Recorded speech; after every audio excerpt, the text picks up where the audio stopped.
السلام علیکم اسٹوڈنٹس، آپ لوگوں نے ریڈنگ والی ویڈیو تو دیکھ لی ہوگی اور امید کرتی ہوں کہ ریڈنگ کرنا آپ لوگوں کو آ گئی ہوگی۔ اس کی جو ڈیفیکلٹ ورڈز ہوں گے آپ لوگوں نے دیکھ لی ہوں گے۔ چلیں اب میں تو آپ لوگوں کو تھوڑا سا ٹرانسلیشن کر کے بتاتی ہوں تاکہ جو ہے ہم اس کے پھر کوسچن آنسر اور جو ایکسرسائزز ہیں اس چیپٹر کی وہ سالو کرنے میں ہمیں تھوڑا آسانی ہوگی، ٹھیک ہے۔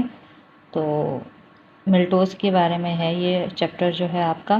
تو ملٹوز جو ہے وہ اپنے خاندان کے ساتھ کریٹ کے جزیرے پر رہتا تھا 1650 BCE میں۔ اس نے ایک خوفناک آفت کا سامنا کیا، نیچرل ڈیزاسٹر کا سامنا کیا۔ ایک دن جب ملٹوز اسکول میں تھا تو اس وقت اچانک زمین ہلنے لگی۔ تب ٹیچر چلائی کہ زلزلہ۔ تمام طالب علم میدان کی طرف بھاگے۔ تقریباً 40 سیکنڈ کے لیے انہیں زمین ہلتی ہوئی محسوس ہوئی۔ انہیں اپنے پیروں کے نیچے گرج کی طرح فیل ہو رہا تھا، محسوس ہو رہا تھا، گڑگڑاہٹ محسوس ہو رہی تھی، جیسے بادل گرجتے ہیں تو آپ کیسا فیل ہوتا ہے، تو ویسا ان کو اپنے پیروں کے نیچے فیل ہو رہا تھا۔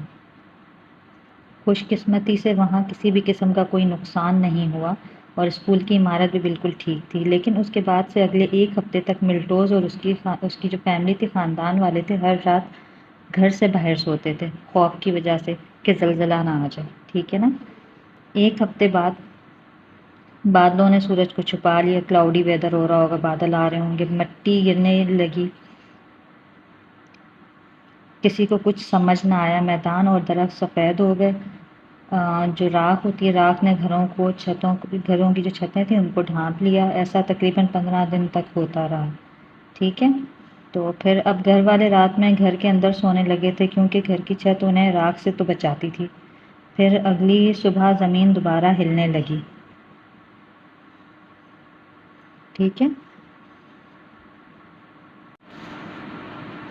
اچھا، پھر جو ہے ان کا پوری جو فیملی تھی وہ گھر سے باہر بھاگ گئی، ٹھیک ہے۔ اس مرتبہ زلزلہ پہلے والے زلزلے سے بھی زیادہ شدید تھا۔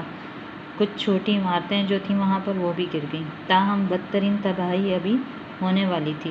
اسکول ایک پہاڑی پر تھا، وہاں سے سمندر کا نظارہ کیا جا سکتا تھا۔ جب طلبہ صبح کے اسباق پڑھ رہے تھے، سمندر کے کنارے بندرگاہ سے چیخوں کی آواز آئی۔ ملٹوز کے جو استاد تھے انہوں نے کیا کیا، وہ کلاس روم میں کے کنارے پہ جا کے انہوں نے نیچے دیکھا، ہر کوئی چیخ رہا تھا، دوڑو رن، لیکن چیخیں بلند اور خوفزدہ تھیں۔ پہاڑی پر بھاگو ابھی، جتنی جلدی ہو سکے۔ طلبہ اچھی طرح تربیت یافتہ تھے تو وہ ہمیشہ حکم کی تعمیل کرتے تھے۔ وہ پہاڑی کی طرف بھاگے، انہوں نے اپنے جو ٹیچر کی بات فوراً انہوں نے سنی اور وہ بھاگے۔ جب وہ پہاڑی کی چوٹی پر پہنچے تو انہوں نے مڑ کر ایک حیرت انگیز نظارہ دیکھا۔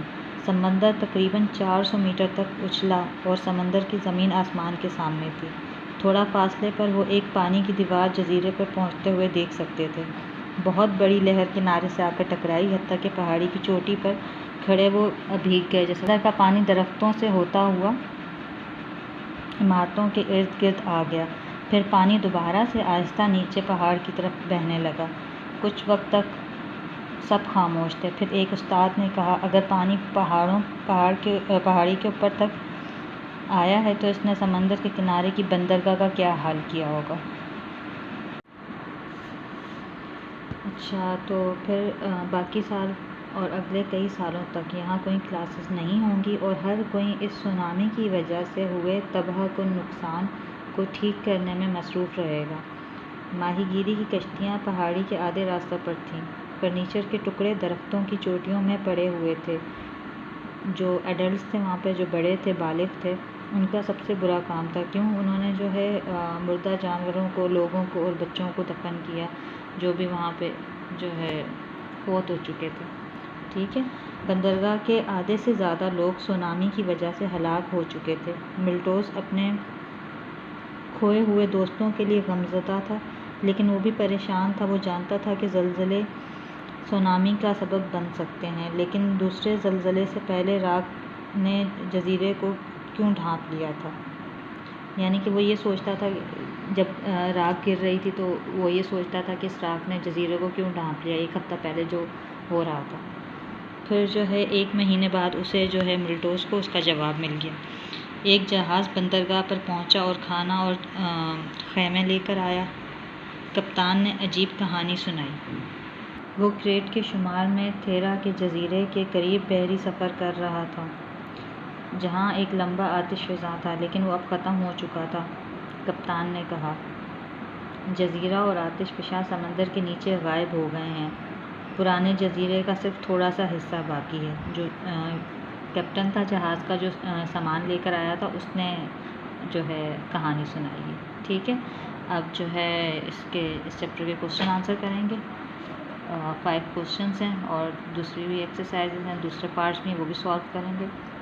تو اور آپ لوگ کمنٹس میں بتائیے گا کہ آپ لوگوں کو کیا ریڈ کرنا ہے، کہاں پرابلم آ رہی ہے، کیا پڑھاؤں، کوئی چیپٹر، کوئی ٹاپک ایسا ہو جو آپ لوگوں کو نہیں سمجھ آ رہا ہو، ہیلپ چاہیے ہو میری، تو آپ کمنٹس میں بتا سکتے ہیں، پھر میں آپ کو اس کی ویڈیو بنا دوں گی، ٹھیک ہے۔